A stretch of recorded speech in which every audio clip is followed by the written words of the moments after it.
High Facebook বন্ধুরা, তিতাস কিচেনে আপনাদের স্বাগতম।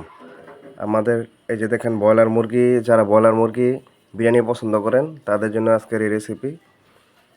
এই যে দেখেন ব্রয়লার মুরগি আমরা বাজার থেকে নিয়ে এসে কেটে ধুয়ে নিয়েছি ভালো করে। আপনারা আপনাদের মতো করে ধুয়ে নেবেন, ৫-৬-৭টা ধোয়া দিবেন, যে কটা পারেন। বিশেষ করে ভালো বেশি ধোয়া দিতে পারলেই ভালো, মানে ৬-৭টা না দিলে আপনার গন্ধটা থেকে যায়। তো আমরা রাঁধুনি এই বিরিয়ানি মশলা মিক্স করে নিলাম এটার মধ্যে। সেই সাথে আমরা তেল দিয়ে নিচ্ছি। তো আলু, কাঁচামরিচ, পেঁয়াজ এগুলো আমরা পর্যাপ্ত পরিমাণে দিয়েছি। আদাও চলে নিয়েছি, আদা দেব। তো রসুন ছাড়া হচ্ছে আজকে বিরিয়ানি আসলে রসুন ছাড়া। অ্যাকচুয়ালি এই যে পোলার চাল আমরা বসিয়ে দিছি, এটা হালকা আজে নেড়ে চেড়ে নিব। এই যে একদম লো, আগুনটা একদম লো রেঞ্জে রেখে আমরা নেড়ে চেড়ে নিব হালকা তেল দিয়ে। তো আমি মানে সব কম তেল দিয়ে রান্না করার চেষ্টা করি। আর সেই সাথে এখানে মুরগির মাংসটা, আলু এবং আদা দিছি শুধু, আর বিরিয়ানি মশলা দিয়ে দিছি। বিরিয়ানি মশলা দিয়ে চাইলে রাঁধতে পারবেন, আদা রসুন না দিয়েও সমস্যা নাই, আবার দিলে একটু ভালো। তো এই যে দেখেন আমরা আলু টালু একসাথে রান্না করতেছি। এই এই মুরগির মাংসটা কষিয়ে নিচ্ছি।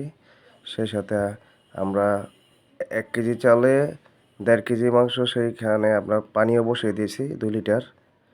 পানিটা 2 লিটার, 1 কেজি চালে 2 লিটার পানি, সহজ হিসাব।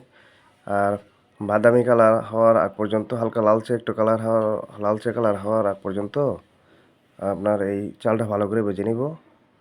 তো এই যে দেখেন মাংস আমরা অ্যাড করে নিচ্ছি, হয়ে গেছে মাংস কষানো, অ্যাড করে নিচ্ছি। এখন পানিটা আমরা এটার মধ্যে অ্যাড করে নিব। পানিটা এটার সাথে, এই মশলাটা যেহেতু লেগেছে এটার সাথে ভালো করে ধুয়ে এই পানিটা আমরা এটার মধ্যে অ্যাড করে দিব, 2 লিটার পানি। তো আমাদের রান্না প্রায় শেষের দিকে। এখন আমরা এই যে পানিটা অ্যাড করে নিয়েছি। তো এখন আমরা এটা ভালো করে নেড়ে একটা মানে মোটামুটি একটা পাক তুলবো, ভালো করে বলক আনবো।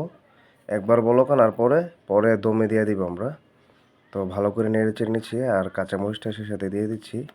আপনারা চাইলে কাঁচামরিচ ফেলে দিতে পারেন, তাহলে ঝাল আপনাদের সে অনুযায়ী। তো দেখুন বলক চলে আসছে, এখন আমরা দমে দিয়ে দিব।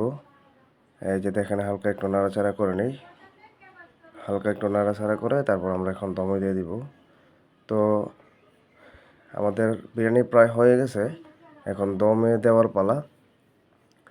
লাকড়ির চুলার মধ্যে সহজ হয়, দমে দেওয়াটা গ্যাসের চুলার জন্য একটু কঠিন। এই যে প্রায় পানিটা শুকিয়ে গেছে, আমার পানিটা শুকিয়ে এখন এই যে দেখেন হালকা বিরিয়ানির যে ধোঁয়াটা আসছে, ধোঁয়াটা অসাধারণ। এই যে দেখেন আমাদের এখন এই খাওয়ার পালা, আমরা এখন খাবো। এটা কেমন হয়েছে আমাদের ভিডিওটা যদি আপনাদের ভালো লাগে, তাহলে আমাদের এই তিতাস কিচেন ইউটিউব চ্যানেলটি সাবস্ক্রাইব করবেন, কমেন্টস করবেন, শেয়ার করতে অবশ্যই ভুলবেন না। আমাদের সাথে থাকার জন্য আপনাদেরকে ধন্যবাদ।